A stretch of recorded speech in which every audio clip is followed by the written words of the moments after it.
Assalamualaikum warahmatullahi wabarakatuh. Perkenalkan, nama saya Sintan Fitria dengan NPM 1022-1024 dari kelas C1 Akuntansi. Di sini saya akan menjelaskan penelitian saya untuk memenuhi tugas evaluasi akhir semester mata kuliah metodologi penelitian. Berikut adalah judul penelitian saya, yaitu analisis faktor-faktor yang mempengaruhi kesadaran pemilik usaha mikro kecil menengah dalam pelaporan kewajiban perpajakan di Bandung. Yaitu ada latar belakang di mana sesuai dengan Undang-Undang Nomor 20 Tahun 2008 mengenai usaha mikro kecil dan menengah, yaitu usaha mikro adalah usaha produktif milik orang perorangan dan atau badan usaha perorangan yang memenuhi kriteria dalam usaha mikro sebagaimana diatur dalam undang-undang ini. Pada klasifikasi UMKM bisa dibedakan dari jumlah aset dan total omset penjualan. Selanjutnya ada rumusan masalah. Ada 3. Yang pertama, apakah terdapat pengaruh kesadaran minimnya pengetahuan terhadap kepatuhan wajib pajak? Yang kedua, apakah terdapat pengaruh kesadaran minimnya pemahaman terhadap kepatuhan wajib pajak? Yang terakhir, yaitu apakah terdapat pengaruh kesadaran saksi denda terhadap kepatuhan wajib pajak? Tujuan penelitian ada 3. Yang pertama, untuk mengetahui apakah terdapat pengaruh kesadaran minimnya pengetahuan terhadap kepatuhan wajib pajak. Yang kedua, untuk mengetahui apakah terdapat pengaruh kesadaran minimnya pemahaman terhadap kepatuhan wajib pajak.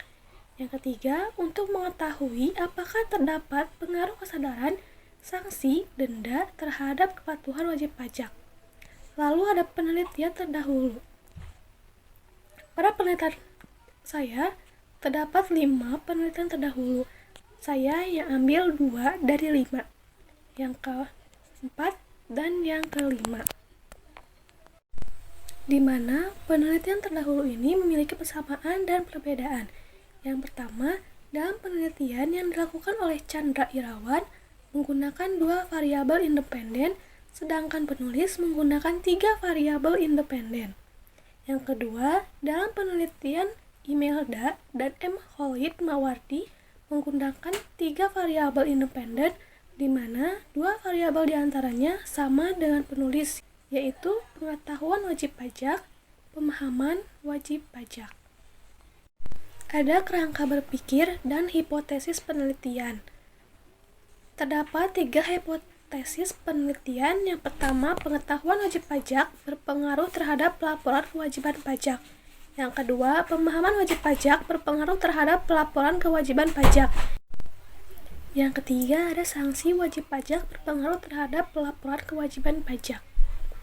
Lalu ada metode penelitian, populasi, dan sampel. Dalam melakukan penelitian, seorang peneliti harus menggunakan jenis penelitian yang tepat. Hal ini dikarenakan agar peneliti dapat memperoleh data yang jelas serta relevan mengenai masalah yang akan dihadapi serta prosedur yang diuraikan untuk mengatasi masalah tersebut. Penelitian ini termasuk ke dalam penelitian kuantitatif, di mana peneliti hanya bisa menetapkan jumlah variabel yang sudah ditentukan dalam penelitian tersebut. Pada umumnya, dalam sebuah penelitian, para peneliti membutuhkan populasi. Menurut Sugiono, tahun 2017, menyebutkan bahwa objek atau subjek dengan karakteristik serta kualitas tertentu yang digenerasi wilayahnya melalui penerapan penelitian dalam rangka mempelajari dan menarik kesimpulannya disebut dengan populasi. Dalam penelitian ini, populasi yang terdapat dalam penelitian ini adalah pemilik UMKM yang ada di Kota Bandung yang jumlahnya tidak diketahui persis. Selanjutnya ada sampel. Menurut Sugiono, tahun 2010 adalah bagian dari jumlah dan karakteristik yang dimiliki oleh populasi. Bila populasi besar dan peneliti tidak memungkinkan mempelajari semua yang ada pada populasi, misalnya karena adanya keterbatasan dana, tenaga, dan waktu, maka peneliti dapat menggunakan sampel yang diambil dari populasi. Dalam menentukan ukuran sampel, peneliti menggunakan rumus Slovin.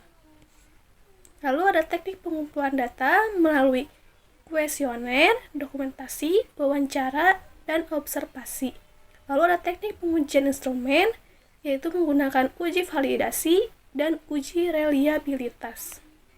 Lalu ada teknik pengujian data, ada dua. Yang pertama, koefisien regresi linear berganda, yaitu model regresi linear berganda ini merupakan analisis pada studi mengenai ketergantungan variabel dependen atau terikat dengan satu atau lebih variabel independen atau variabel penjelas atau bebas, dengan tujuan untuk memprediksi rata-rata variabel dependen berdasarkan nilai variabel dependen yang diketahui. Yang kedua ada koefisien determinasi, yaitu bertujuan untuk mengukur seberapa jauh kemampuan model dalam menjelaskan variasi variabel terikat. Dalam penelitian ini, perhitungan koefisien determinasi untuk mengukur seberapa jauh kemampuan variabel-variabel bebas Y dalam menjelaskan variabel terikat X1, X2, dan X3. Dengan mengetahui nilai koefisien determinasi dapat dijelaskan pada kebaikan dari model regresi dalam memprediksi variabel dependen. Jika memiliki nilai yang mendekati 1, maka dapat diartikan bahwa variabel dependen mampu memberikan hampir semua informasi yang dibutuhkan dalam prediksi variabel dependen. Mungkin sekian, mohon maaf apabila ada kesalahan atau kekurangan. Wassalamualaikum warahmatullahi wabarakatuh.